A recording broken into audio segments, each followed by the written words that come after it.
Cully, written by Jack Egan in 1963. Above him, 8 feet of torpid black water hung in the shroud of death. And still he heard his ragged breathing, and something else. Cully concentrated on that sound and the rhythmic pulsing of his heart. Somehow, he retained a hold of his sanity, or his soul. After an hour of careful breathing and exploring of body sensations, Cully realized he could move. He flexed an arm. A mote of gold sand sifted upwards in the dark water. It had a pleasant color, in contrast with the ominous shades of the sea. There lighted in the curtain of glittering metal grains, whirling around him as he moved. And the other sound, a humming in his mind, a distant burble of tiny voices of other minds, words swirling, giddy patterns he couldn't understand. Shortly thereafter, Cully discovered why he still lived, breathed. A suit. A yellow, plastic, watertight suit, with an orange and black shield on the left breast pocket and a clear bubble helmet. He felt weight on his back and examined it. 2 end tanks and a regulator, a radio and the box. Suit, tanks, regulator, radio, black water box, sand, sea, stillness. Cully considered his world. It was small. It was conceivable. It was complete. Where is it? Where is it? He knew he had a voice, a means of communication between others of his kind, using low-frequency heat waves caused by agitation of air molecules. Why couldn't he make it work? Words, thousands of them at his beck and call. What were they? What did they mean? He shifted uncomfortably in the tight yellow suit, searching the near horizon for... Where is it? A vague calling came from behind the Black Sea curtain, objectively, because he could do nothing to stop them. He watched his feet pick up, move forward, put down, pick up, move forward, put down. Funny. He had the feeling, the concept that this action held meaning. It was supposed to cause some reaction, accomplish an act. He wondered at the regular movements of his legs. One of them hurt. A hurt is a sensation of pain caused by overloading sensory units in the body. A hurt is bad because it indicates something is wrong. Something certainly was wrong. Something stirred in Cully's mind. He stood and sat down on the sandy beach gracefully, like a ballet dancer. He examined his foot. It was a tiny hole in the yellow plastic fabric, and a thin string of red-black was oozing out. Blood, he knew. He was bleeding. He could do nothing about it. He got up and resumed walking. Where is it? Cully lifted his head in annoyance at the sharp thought. Go away, he said in a low, pleading voice. The sound made him feel better. He began muttering to himself, water, black, sand, hurt, pain, radio tanks. It didn't sound right. After a few, he was quiet. The many thoughts were calling him. He must go to the many thoughts.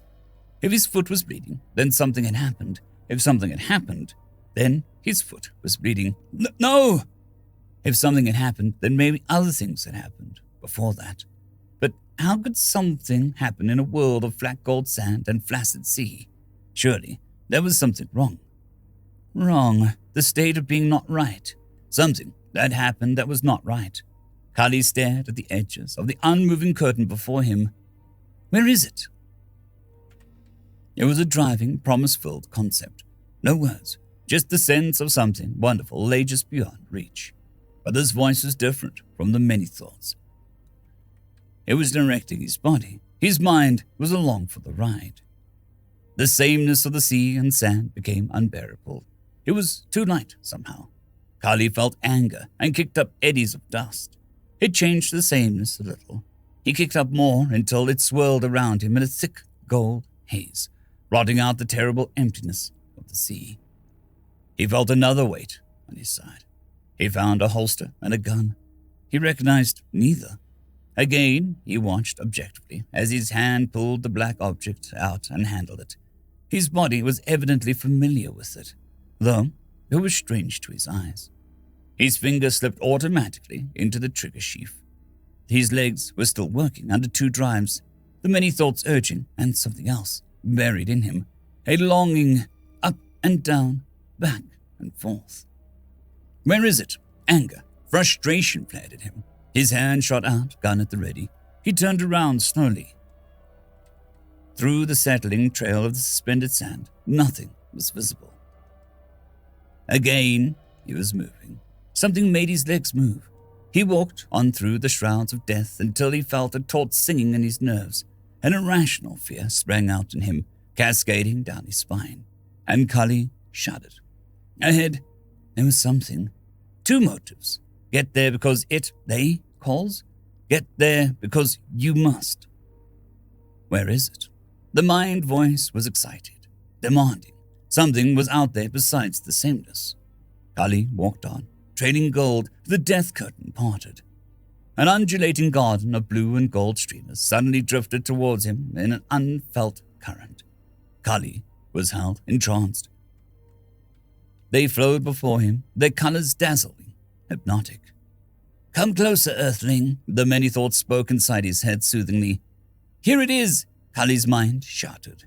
Cully's mind was held, hypnotized, but his body moved on its own volition. He moved again. His mind and many thoughts spoke fulfillment. Almost. There was one action left that must be completed. Cully's arm moved. They detached a small box from his pack. He moved on into the midst of the weaving gold-laced plants. Little spicules licked out from the flexing stalks and jabbed, unsensed, into Cully's body to draw nourishment. From the many thoughts came the sense of complete fulfillment. From Cully's mind came further orders. Lie down. It was a collective concept. Lie still. We are friends. He could not understand. They were speaking words. Words were beyond him. His head shook in despair. The voices were implanting an emotion of horror at what his hands were doing, but he had no control over his body. It was as if it were not his.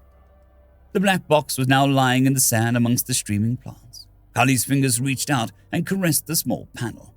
A soundless click ran through the murkiness. The strangely beautiful, gold-laced blue plants began writhing dance. Their sprouts withdrew and jabbed. A rending, silent scream tore the quiet waters. No, they cried.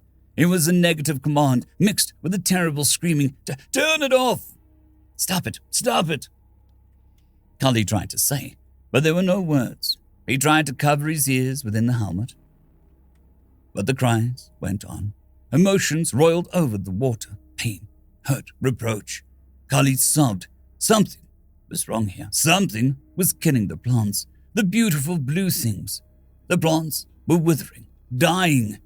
He looked up at them, stupefied, not understanding, tears streaming down his face. What did they want from him? What had he done? Where is it? A different direction materialized, a new concept of desire. Cully's body turned and crawled away from the wonderful dying garden, oblivious to the pleadings floating, now weakly, in the torpid water. He scuffed up little motes of golden sand, leaving a low-lying scud along the bottom, back to the little box in the garden. The plants, the box, all were forgotten by now. Cully crawled on, not knowing why. Her eyes appeared. Surprise caught Cully unaware. A change in the sameness. Where is it? Again the voice was insistent. His desire was close ahead. He did not look back at the black churning on the sea bottom. His legs worked, his chest heaved, words swirled in his mind. He topped the rise. Below him, in the center of the shallow golden bowl, floated a long, shiny cylinder. Even from here he knew it was huge. He knew other things about it. How heavy it was, that it carried others of its kind. He had been in it before, and they were waiting for him. He lurched on. Captain, here comes Cully, a midshipman shouted from the airlock. Look what they've done to him. The old man's grey eyes took in a spectacle without visible emotion. He watched the pathetic, bleeding yellow plastic sack crawl up the ship and look up, his hands reaching down, and he lifted Cully up into the lock. They took his suit off and stared with loathing at what had once been a man. A white scar zigzagged across his forehead. The captain backed close, in range of his dim blue eyes. It was a brave thing you did, Cully. The whole system will be grateful. Venus could never be colonized as long as those cannibals were there to eat men and drive men mad. Cully fingered the scar on his forehead and looked unseeing into the old man's compassionate eyes. I'm sorry, Cully. We all are. But there was no other way.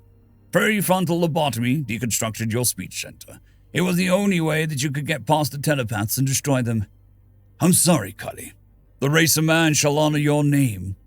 Cully smiled at the old man, the words churning in his brain, but he did not understand. Where is it? The emptiness was still there. End of story. I'd quickly like to thank the T5 peeps: Cold War Boomerwaffen, Severin Cerberus, Bushmaster 177, Henry the Red, Caspar Arnholtz, Cold War Boomerwaffen, Elijah Silvercross, Dragzoon WRE, and Severin Cerberus. Thank you very much.